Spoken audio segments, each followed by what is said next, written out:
in 2 weeks in the afternoon at 2 o'clock to be a part of that. Today we're going to continue with our sermon series, Bumper Sticker Theology. You can see what we're going to talk about next week. Pastor Audrey's going to preach Let Go and Let God. And then we're going to finish with this actual bumper sticker, better to die on your feet than live on your knees. Yes, that's actually true. That is an actual bumper sticker. But you continue to send me some pictures of some bumper stickers, so I find that really interesting. I want to show you this one that was sent to me this week.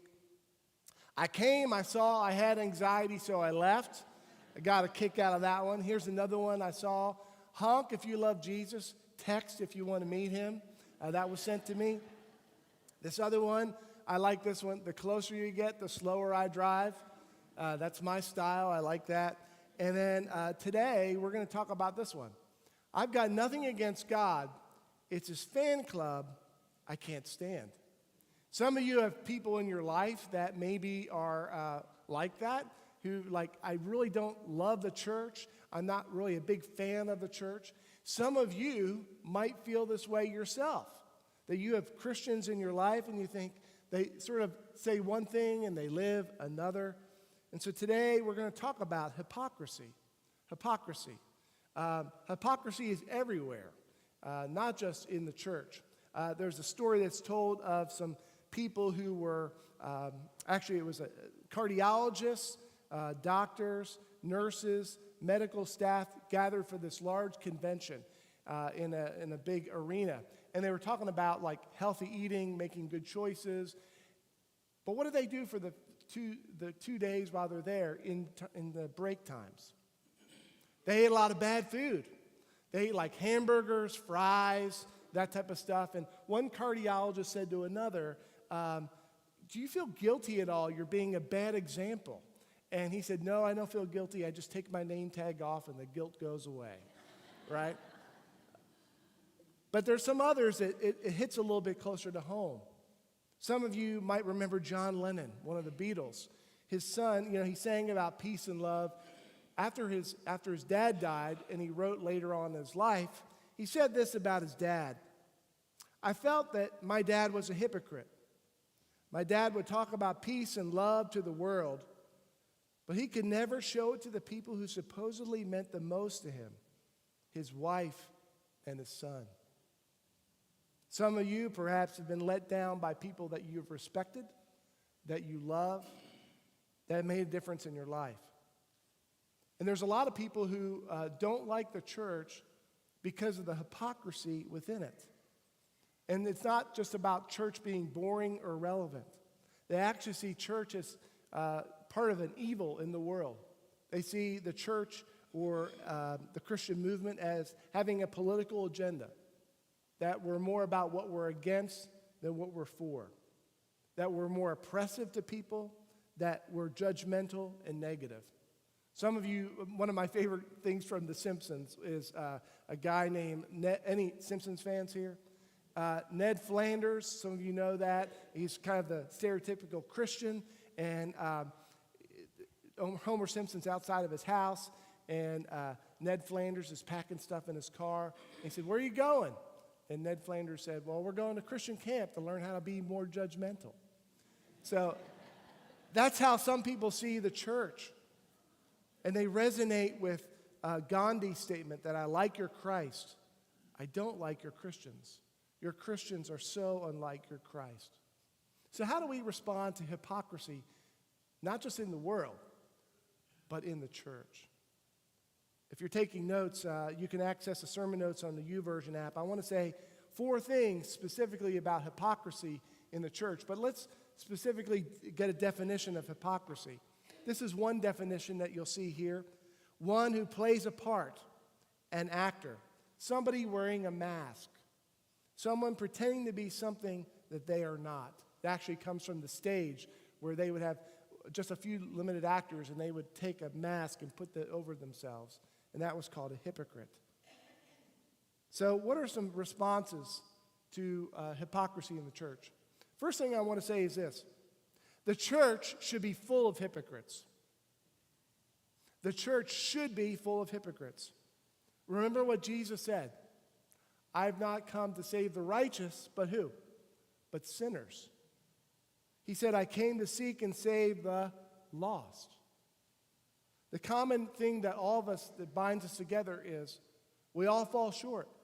We're all in need of God's grace. We all are in need of God's transforming power. And when I have seen people give their lives to Christ, what I have found is people don't get automatically cleaned up. It takes some time. They through experiences, they have ruts that they've learned. They've had sin patterns in their life. And because of that, it takes a while. We don't get all cleaned up right away. Does this excuse immoral or unholy behavior? Not at all. Hypocrisy is extremely dangerous in the church. But we have to recognize that all of us are fallen people, and all of us fall short, and we need to grow. Second thing I want to say is this: not all who claim to be a Christian are. We talked about this all fall, you might remember. What does it mean to actually be a Christian? Is a Christian simply saying a prayer, getting baptized, being born in America? Is that all it is? No, it's a lot more than that, right? Being a Christian isn't just saying a prayer. It's being a certain kind of person in the world. I'm trying to endeavor to follow and embody the teachings of Jesus. Remember, Jesus said in Luke chapter 6, verse 46, why do you call me Lord, Lord, and not do what I say? Why don't you do what I say? Instead, he says later on that if you're being part of my movement, you're building a house on the rock. You're embodying the teachings of your master Jesus. It's not just checking a box so that I go to heaven when I die. I'm trying to be part of this movement of embodying the teachings of Jesus. So if not all who claim to be Christians are. Third thing I say is not all Christians are hypocrites. Perhaps you know as much as I do, there are some amazing people who embody what it means to be a follower of Jesus, don't they? People who are sacrificial, who give of their time and of their energy, who make extra effort, and who embody integrity, who when they say they're going to pray for you, actually pray for you. And a little bit later, they'll follow up with you and say, hey, how's that going? They're trying to check in with you. Just yesterday, I got a picture of some folks on my phone. You might not know, but we actually this is our first team, and there's one other person who's joining today, people who've gone up to help with Hurricane Helene relief. It's going to take years. They've gone up to help this lady up in Pulaski, Virginia. These are people giving their time and their efforts to try to make a difference. So not all Christians are hypocrites. The last thing I want to say is Jesus was not a hypocrite. Jesus was not a hypocrite. If Jesus was, it would not make sense at all to follow him. In fact, at his trial in Matthew chapter 26, he says this when he's on trial. It says in verse 59, the chief priests and the whole Sanhedrin were looking for false evidence against Jesus so they could put him to death, but they did not find any, though many false witnesses came forward. They were looking for things to trump up charges on Jesus, but he passed the test. He embodied it. In fact, he showed mercy to the people who were most on the margins, who most needed grace. He did. He showed grace to. I love how he extended healing to lepers, not just because they had this skin disease, but because he was trying to connect them with a larger community. I love how he forgave the woman caught in adultery. I love how he extended mercy to those who, like this woman whose son was died, and Jesus happened to go through this little town of Nain, and how she would not get what we call Social Security or any of those things. She was going to be a vulnerable person, and Jesus, in his mercy, allowed her son to come back from the dead and reunited her only son to her. He showed mercy. But his hardest words were actually to the people who claimed to follow him, to the Pharisees. Matthew chapter 23, I encourage you to read it sometime. It's really good. but it's very challenging. He actually gives 7 woes. And it's not woe like whoa. It's like you're going in the wrong direction. And he tells the Pharisees, let me just give you a brief one of them. He says, "Woe to you, teachers of the law and Pharisees, you hypocrites." Can you imagine him saying that? You are like whitewashed tombs. You look beautiful on the outside, but on the inside you are full of the bones of the dead and everything unclean. In the same way, on the outside you appear to people as righteous, but on the inside you are full of hypocrisy and wickedness. Jesus called out hypocrisy, and he could do that out of the authenticity of the way he lived his life. Our scripture passage today reminds us of what true faith looks like. You heard it from Matthew chapter 6. Let me remind you. It says, verse 43, "No good tree bears bad fruit, nor does a bad tree bear good fruit. Each tree is recognized by its fruit." So a question we have to ask ourselves, what is the fruit that my life is bearing? What is the fruit that my life is bearing? A couple of next steps I want to have us think about, particularly for those who are outside the church, and how do we as followers of Jesus address them? I thought of 3 things that you might be able to take home with you. The first one is this: simply listen. Here, God's calling you. Catch that. Listen. Listen. Have you ever been to a party or you're talking to somebody and the light's not on? They're not listening to you? What does that do to you? I don't know about you, but it shuts me down. It makes me not want to share. For people who are outside the church or have experienced church hurt, it's important to lead with listening.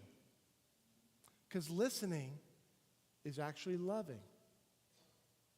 I'm reading a book right now by David Brooks called, How to Know a Person, or How to Really Know a Person. I'm about a third of the way through, and he talks about certain people are illuminators. They have the ability to bring people out. They ask open-ended questions. They listen between the lines to hear the meaning and not just the text of what's saying. So what I would suggest is listen to people. Listen to people.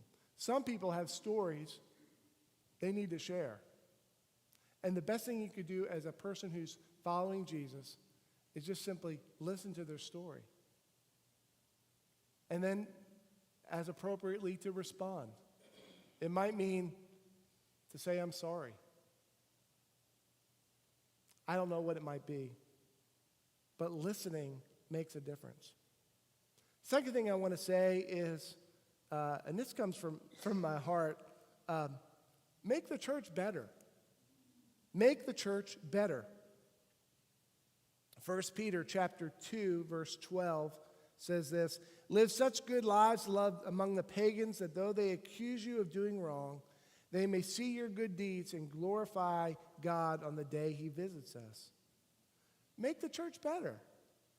If you're unhappy with some of the things that's going on, or if people don't follow through with you, or the church is really kind of a holy club not making a difference in the world, do something about it. Volunteer. Serve. Not just in the church, but outside. Be a presence. Be a Christian presence in the world that people can tell that you're a follower of Jesus. It might be simply at your workplace that maybe you feel uncomfortable like sharing your faith. But can you be the person who, when there's a prayer concern, you listen and you pray for a person and you follow up with a person? Wouldn't it be great that people know that your faith is sincere because you pray for them? Make the church better. The last thing I want to say is it starts with us. It starts with us.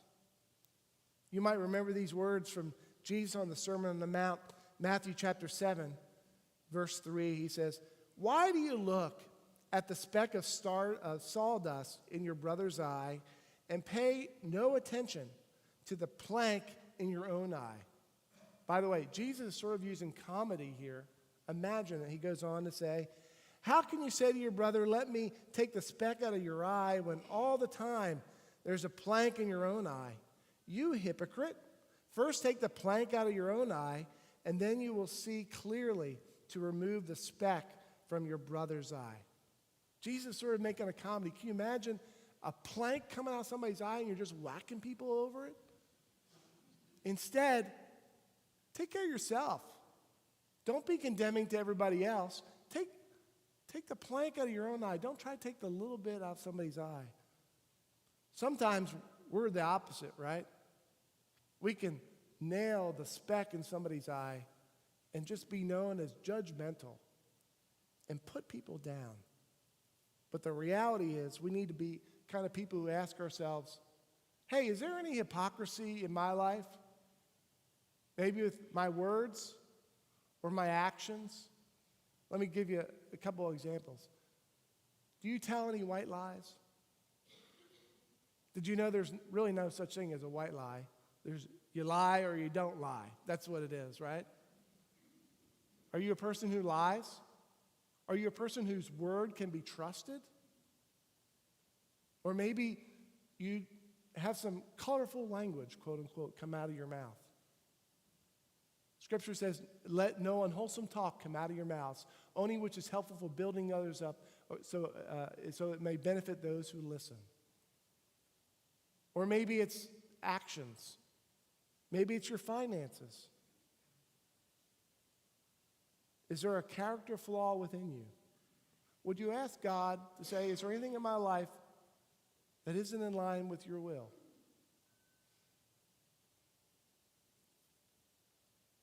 So church, I just simply ask you, hypocrisy is a real thing.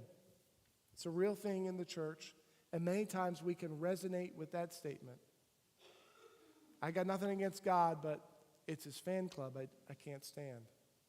You can't control everything in the world. You can't control the Christian movement. You can't even control this church. You can't even control the people that you sit with. You can barely control yourself. Start with yourself. Let's be that kind of church that's trying to embody the teachings of our Master. I don't know about you, but for me, that means I need to have a deeper level of discipleship. I need more transformation in my life.